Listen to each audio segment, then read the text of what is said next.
Assalamualaikum warahmatullahi wabarakatuh. Perkenalkan, kami dari kelompok 9 ingin memaparkan tentang rencana pendirian pembangkit listrik tenaga nuklir atau PLTN.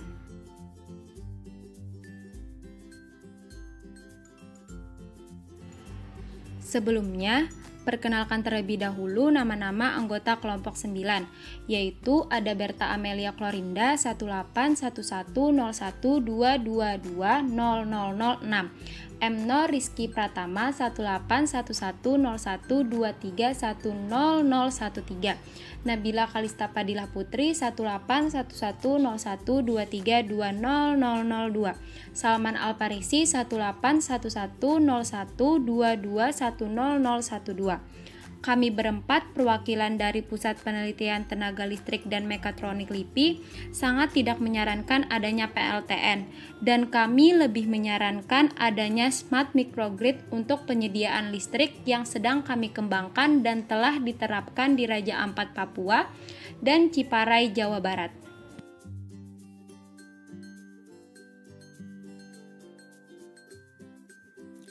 Pusat Penelitian Tenaga Listrik dan Mekatronik LIPI merupakan salah satu pusat penelitian milik pemerintah yang lahir dari hasil pengembangan Lembaga Elektronika Nasional (LENLIPI) pada tahun 1986.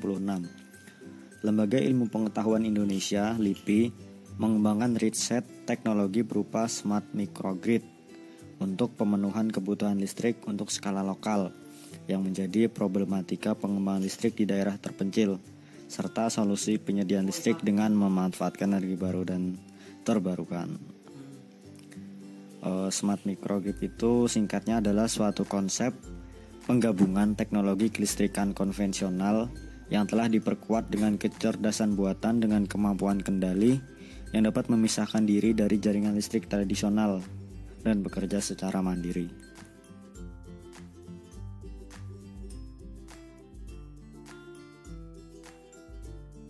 Selanjutnya ada informasi dasar.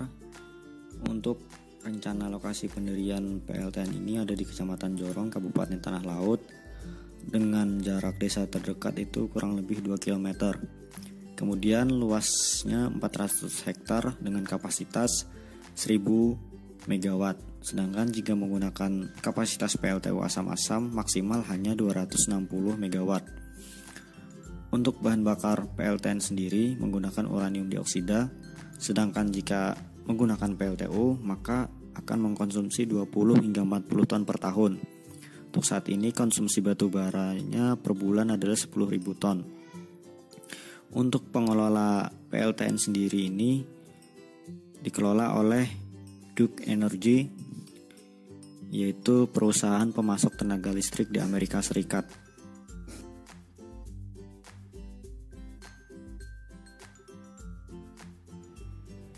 Pembangkit listrik tenaga nuklir atau PLTN merupakan sebuah pembangkit daya termal yang menggunakan satu atau beberapa reaktor nuklir sebagai sumber panasnya.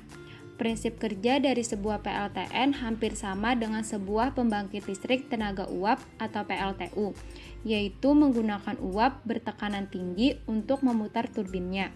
Putaran turbin inilah yang diubah menjadi energi listrik. PLTN sangat tidak disarankan ada pendirian dan pengoperasiannya, karena sangat beresiko tinggi serta adanya beberapa pertimbangan untuk pembangunan PLTN ini.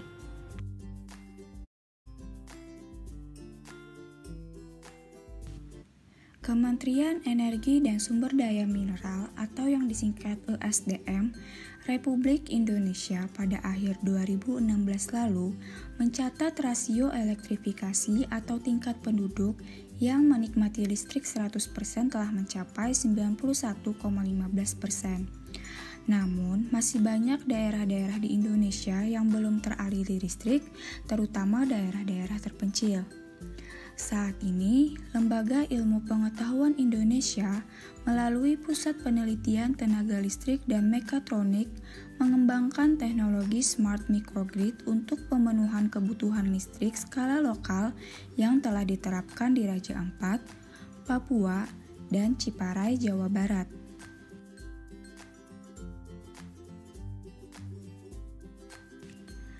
Teknologi ini memadukan genset dengan potensi energi baru terbarukan atau EBT seperti biogas, arus air, atau angin sebagai alternatif bahan bakar selain solar. Smart microgrid terdiri dari intelligent inverter yang dapat mengkonversi EBT untuk menyuplai beban listrik. Kelebihan smart microgrid ini, listrik disimpan dalam baterai yang dapat digunakan saat pasokan listrik utama dari PLN mengalami gangguan. Teknologi yang dikembangkan sejak tahun 2015 ini menggabungkan beberapa pembangkit dari sumber EBT, antara lain mikrohidro, biomasa, dan surya.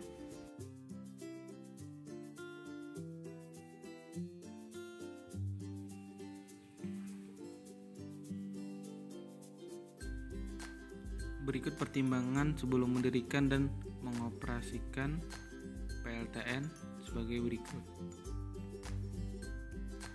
Yang pertama, kurangnya tenaga ahli. Tenaga ahli merupakan kendala yang dihadapi oleh negara-negara berkembang karena merupakan komponen pokok yang mutlak harus ada. Penguasaan tenaga nuklir harus memadai karena PLTN merupakan sistem yang rumit, sensitif, dan beresiko tinggi. Ketersediaan tenaga ahli hendaknya tidak bersifat parsial, artinya pada setiap bagian atau komponen PLTN harus tersedia tenaga ahlinya. Karena kalau untuk membangun, mengoperasikan, dan merawat PLTN termasuk pembuangan limbahnya masih menggantungkan tenaga ahli dari luar negeri, maka hal ini sungguh kurang efektif. Yang kedua, minimnya SDM penunjang tenaga ahli. Sebaiknya pemerintah memberikan peluang yang cukup besar terhadap konsultan nasional dan pelaksanaan kegiatan pengadaan jasa konsultasi yang kompleks dalam pembangunan PLTN. Namun kendala yang mungkin dihadapi yaitu kurangnya pengalaman konsultan nasional dalam menangani proyek PLTN, sehingga penyediaan tenaga ahli profesional, subprofesional, dan tenaga pendukung harus benar-benar dipertimbangkan, direncanakan, dan diperhitungkan sesuai dengan bidang keahliannya secara matang. Yang ketiga, besarnya resiko bagi tenaga ahli dan masyarakat sekitar.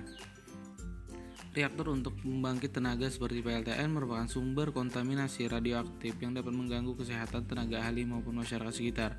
Walaupun reaktor dibangun menurut rencana yang telah dipikirkan dan diperhitungkan dengan sangat baik dan matang, tetapi kecelakaan dapat saja terjadi di lapangan kerja. Misalnya dampak jangka pendek akibat radiasi tinggi di sekitar reaktor nuklir, seperti menyebabkan mual muntah, menyebabkan diare, menyebabkan sakit kepala, dan menyebabkan demam. Sementara itu, dampak yang baru muncul setelah terpapar radiasi nuklir selama beberapa hari, seperti menyebabkan pusing, menyebabkan kerontokan rambut, dan menyebabkan tekanan darah rendah. Adapun dampak mematikan akibat paparan radiasi nuklir jangka panjang seperti menyebabkan kanker, menyebabkan penuaan dini, menyebabkan gangguan sistem saraf dan reproduksi, dan menyebabkan mutasi genetik. Yang keempat, besarnya resiko bagi lingkungan. PLTN tidak menghasilkan karbon dioksida karena menggunakan uranium sebagai bahan bakarnya, namun proses pembangunan PLTN dapat memberikan dampak pada kualitas lingkungan. Selain manfaatnya sebagai sumber energi yang sangat potensial, pembangunan PLTN dapat memberikan dampak negatif pada lingkungan. Seperti masalah lingkungan utama pada tenaga nuklir adalah limbah radioaktif seperti uranium di mill tailings penggilingan pada bahan bakar bekas pakai dari reaktor, dan limbah radioaktif lainnya, serta reaksi nuklir yang tak terkendali di dalam reaktor nuklir dapat berpotensi menyebabkan kontaminasi radioaktivitas secara luas di udara dan air yang mencapai ratusan kilometer di sekitar reaktor. Yang kelima, sulitnya memberikan pemahaman kepada masyarakat. Pembangunan PLTN pada hakikatnya bertujuan untuk mensejahterakan masyarakat, dan hal ini tentu saja tidak terlepas dari peran masyarakat. Masyarakat a priori terhadap PLTN akan berusaha dengan segala cara dan alasan untuk menggagalkan program pembangunan PLTN. Oleh karena itu, diperlukan kesamaan pandangan dari berbagai lapisan masyarakat dan pemerintah tentang pentingnya pembangunan PLTN. Keenam, sulitnya pengembangan karena terhalang dana dan izin. Biaya awal untuk pembangunan suatu PLTN sangat besar, jauh lebih besar daripada biaya untuk membangun PLTU batubara, minyak, atau gas. Meskipun selama hidupnya PLTN menjadi ekonomis karena bahan bakarnya relatif murah, umumnya negara-negara berkembang masih kekurangan modal untuk membangun PLTN. Hal ini tentu saja lebih menguntungkan untuk pembangunan PLTU.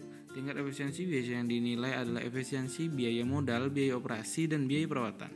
Jenis teknologi reaktor yang dipilih diharapkan efisiensi dalam hal biaya dan disesuaikan dengan beberapa parameter penilaian lainnya.